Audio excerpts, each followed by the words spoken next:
Hi guys, this is Gayatri and welcome back to my YouTube channel. आज हम एक ऐसी जगह के बारे में बात करने वाले हैं जो एक मॉडर्न सिटी तो है। वहाँ ग्लास बिल्डिंग्स हैं, एक्सपेंसिव कैफ़ेज़ हैं, पॉश सोसाइटीज़ हैं, पर शायद हर एक शहर जो अपनी कैपेसिटी से ज़्यादा चमकता है वहाँ कहीं ना कहीं कुछ ना कुछ अंधेरा छुपा होता है। और नोएडा का अंधेरा कुछ 20 साल पहले लोगों के सामने आया था, जब वहाँ के एक छोटे गांव निठारी में एक ऐसा घर दिखा लोगों को जो शुरू में तो शायद बहुत शांत लगता था, पर किसी को अंदाज़ा नहीं था कि उसमें एक ऐसी कहानी छुपी हो सकती है जो शायद जनरेशन्स तक लोगों को डरा कर रखे। एक ऐसा घर जिसके बारे में कोई सोच नहीं सकता था कि उसके अंदर क्या कहानी पल रही होगी। दो नाम, एक डोमेस्टिक हेल्प था और एक काफ़ी वेल्दी बिजनेसमैन। एक को पुलिस ने नेशनल मॉन्स्टर बना दिया था तो दूसरे पर सिस्टम को डाउट हुआ, लेकिन कभी कोई सॉलिड प्रूफ नहीं मिला। ये कहानी है सुरिंदर कोहली और मुनिंदर सिंह पंडेर के बारे में। 2006 में जो हुआ वो सिर्फ एक क्राइम नहीं था, वो इंडिया की क्रिमिनल हिस्ट्री का सबसे डार्क चैप्टर बन गया था। और 2025 में जब कोहली को रिलीज़ किया गया तो पूरा केस फिर से ज़िंदा हो गया था। आज का स्कैरी एपिसोड निठारी के पूरे स्टोरी के बारे में है, उसका criminal angle, psychological aspect, legal और मॉरल एंगल, सब चीज़। कहाँ से वो शुरू हुआ और उससे हमें क्या सीखने को मिला, आज हम सब जानेंगे। एक विक्टिम, एक कल्प्रिट और शायद एक सोसाइटी, एक सिस्टम का कोलैप्स, सब कुछ। निठारी एक छोटी सी अर्बन विलेज थी जहाँ 2005 और 6 के टाइम एक पूरी वर्किंग जो क्लास होती है वो सब रहते थे। यहाँ कई अमीर लोग भी थे, कई बंगलोज भी थे, लेकिन उसी के पीछे ये छोटी सी बस्ती टाइप थी। यहाँ से कई बच्चे गायब हो रहे थे, कुछ स्कूल जाते में, कुछ स्कूल से आते में, कुछ खेलते वक्त, कुछ दिन में, कुछ रात में, कुछ कहीं से कोई सामान लाते टाइम। लोग पुलिस के पास जाते थे पर जवाब बस वही रिपीटेड टेम्पलेट्स में मिलता था कि हो सकता है कि वो कहीं चला गया हो, कहीं खो गया हो, किसी के साथ भाग गया हो। कुछ नहीं समझ आ रहा था पेरेंट्स को।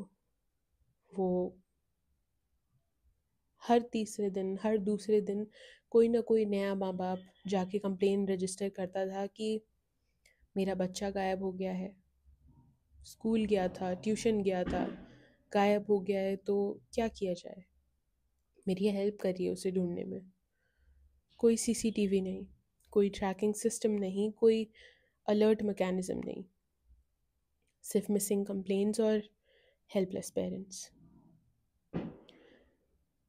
एक, फिर दो, फिर तीन, किसी को समझ नहीं आ रहा था कि ये सब क्या चल रहा है। टोटल 19 बच्चे और कुछ अडल्ट्स भी, मोस्टली लड़कियां, गरीब फैमिलीज की।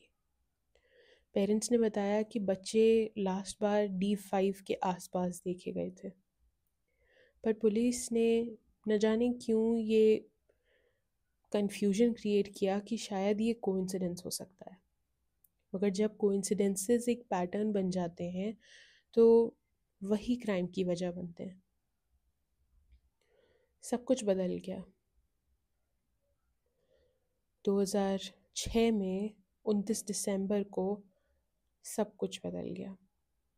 एक ड्रेन क्लीन करने वाला जो वर्कर होता है उसने सफाई करते टाइम D5 के पीछे एक ड्रेन में एक स्कल देखी, एक हाथ देखा, फिर कुछ बोन्स, फिर कुछ और बोन्स, फिर बच्चों के कपड़े, चप्पल, स्कूल बैग्स। सीन इतना ज़्यादा हॉरिफाइंग था कि पुलिस, मीडिया, पूरा देश, हर कोई शॉक में चला गया था। D5 का ड्रेन एक मास ग्रेव जैसा लगने लगा था। एक घर, इतने सारे रिमेन्स, इतना सारा हॉरर। और फिर पुलिस ने बिना टाइम वेस्ट किए घर के अंदर घुसना शुरू कर दिया। कोई सीक्वेंस नहीं, कोई फॉरेंसिक इन्वॉल्वमेंट इनिशियली नहीं हुआ, बस छानबीन, तलाशी। सुरेंद्र को तुरंत अरेस्ट कर लिया गया। पुलिस ने बोला कि उसका कन्फेशन है, पर कन्फेशन कैसे लिया गया? What were the circumstances? Pressure दिया गया उसको? क्या फॉरेंसिक बैकअप था? ये सब क्वेश्चनेबल है। पंडेर को भी अरेस्ट किया गया था क्योंकि घर उसी का था। ऑल्दो वो वहाँ रहता नहीं था, कभी कभी आता था। He used to even call prostitutes. उसकी फैमिली साथ नहीं रहती थी, तो वो इस तरीके की चीज़ों में इन्वॉल्व था। लोग अवेयर थे कि इस तरीके की चीज़ें भी वहाँ होती हैं, पर वो चीज़ें इतनी फ्रीक्वेंट नहीं थी। That was rare. पर घर का ओनर था, इसलिए उसको भी अरेस्ट किया गया। मीडिया ने तुरंत दोनों को सीरियल किलर डुओ नाम दे दिया। Of course, that's the easiest thing to do. Kohli के बारे में पुलिस ने एक टेरिफाइंग नैरेटिव दिया कि वो नैक्रोफीलिया है, कैनिबलिस्टिक है, साइकोपैथिक है, लेकिन कभी इसका कोई मेडिकल प्रूफ नहीं मिला। हर प्रूफ ज़ीरो। पंडेर के बारे में भी कई एलिगेशंस लगाई कि वो सेक्सुअल एक्सप्लॉयटेशन करता है, नेग्लिजेंट है, उसका भी इन्वॉल्वमेंट है, पर what about the evidence? Again zero. फिर सीबीआई और पुलिस की कॉन्फ्लिक्ट शुरू हुई। जब सीबीआई आई तो उन्होंने चीज़ों को कॉन्ट्रडिक्ट किया। जिस वेपन से कोहली ने क्राइम किया, उसका फोरेंसिक प्रूफ नहीं मिला, कोई भी। जिस रूम में क्राइम बताया गया, वहाँ ऑलरेडी कंटामिनेशन हो चुका था। जिस कन्फेशन के बेसिस पे लोग दोनों को मीडिया ट्रायल में लेके जा रहे थे, उस सब में इनकन्सिस्टेंसीज थी।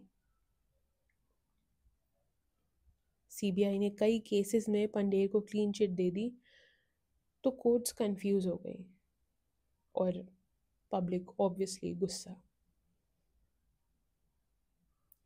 2009 से 2017 के बीच कई मल्टीपल ट्रायल्स हुए।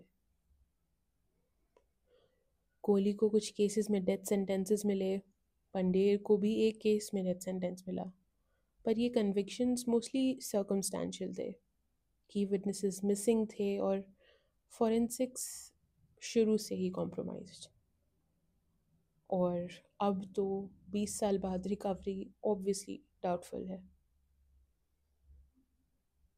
पर प्रेशर ज़्यादा था। देश में इतनी ज़्यादा आग थी, लोग इतने ज़्यादा गुस्सा थे कि जुडिशरी ने अवेलेबल एविडेंसेस से ही डिसीजन लेने शुरू कर दिए। लीगल अपील्स और एक्विटल्स हुए। 2018 के बाद अपील स्टार्ट हुई। लॉयर्स ने पॉइंट आउट किया कि इन्वेस्टिगेशंस फॉल्टी हैं, कन्फेशंस ऑब्वियसली फोर्स किए गए हैं, क्योंकि कोहली ने भी बाद में जाके ये बोला था कि मुझे फोर्स किया गया। रिकवरी फैब्रिकेटेड हो सकती है। प्रेशर में आके कोई किसी भी तरीके की फॉर्ज रिपोर्ट्स बना सकता है।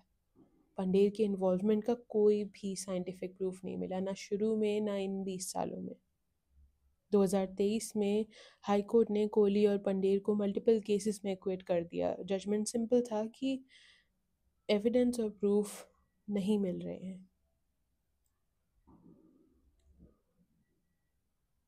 फिर ऑलमोस्ट 19 साल बाद, 19 साल का जीवन जेल में बिताने के बाद 2025 में, इसी साल, सुरेंद्र को रिलीज़ किया गया। इस न्यूज़ ने पूरे देश को फिर से डिवाइड कर दिया। किसी ने ये बोला कि वो इनोसेंट है, किसी ने बोला कि उसे फ्रेम किया गया था। कुछ लोगों ने ये फिर से बोलना शुरू कर दिया कि वो डेंजरस है। What if he repeats all that?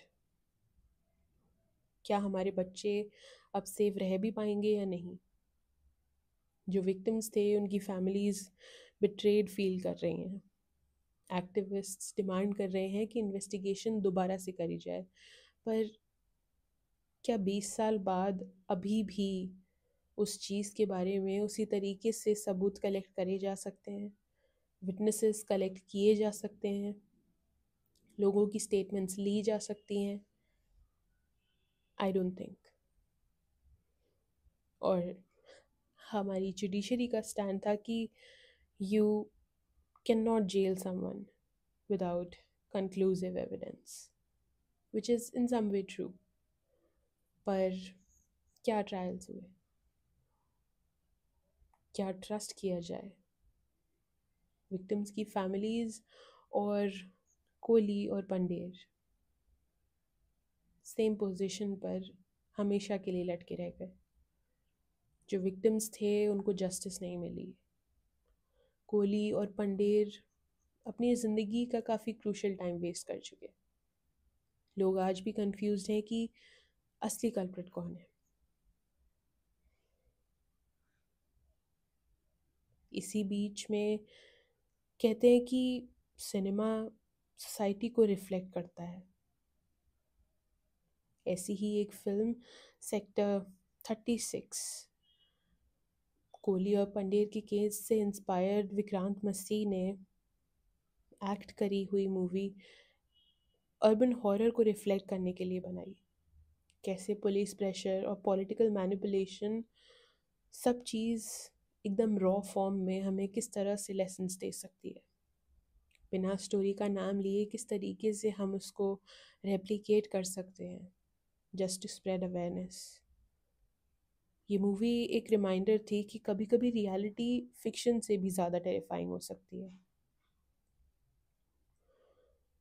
Nithari कांड से कुछ लेसन्स हमें मिलते हैं कि पुलिस रिफॉर्म्स कितनी ज़्यादा अर्जेंट हैं। कैसे ट्रस्ट 2 सेकंड में बिक जाता है। फॉरेंसिक स्किल्स कितनी वीक हैं। हर चीज़ को टेम्पर करना कितना ज़्यादा आसान है। मिसिंग चाइल्ड केसेस को कितना लाइटली लिया जाता है और ये कितना ज़्यादा डेंजरस हो सकता है आज की सोसाइटी में। और मीडिया ट्रायल्स सबसे इजी काम लोगों के लिए, उसको किस तरह कैसे रिस्पॉन्सिबल ठहराया जाए कि वो लोगों का ट्रस्ट डिस्टॉर्ट कर सकता है। इसलिए माइंडफुल रिपोर्टिंग बहुत ज़्यादा ज़रूरी है इस देश में। लोगों के अभी भी सवाल हैं कि क्या कोहली गिल्टी था या सिर्फ एक स्केपगोट? क्या पंडेर इन्वॉल्व था या कोइंसिडेंस का विक्टिम? सच क्या है? सिस्टम अभी तक श्योर नहीं है, ना विक्टिम्स की फैमिलीज और ना ही बाकी लोग इस सोसाइटी में। ये केस इंडिया की क्राइम हिस्ट्री का वो चैप्टर है जो कभी पूरी तरीके से शायद क्लोज हो ही नहीं पाएगा।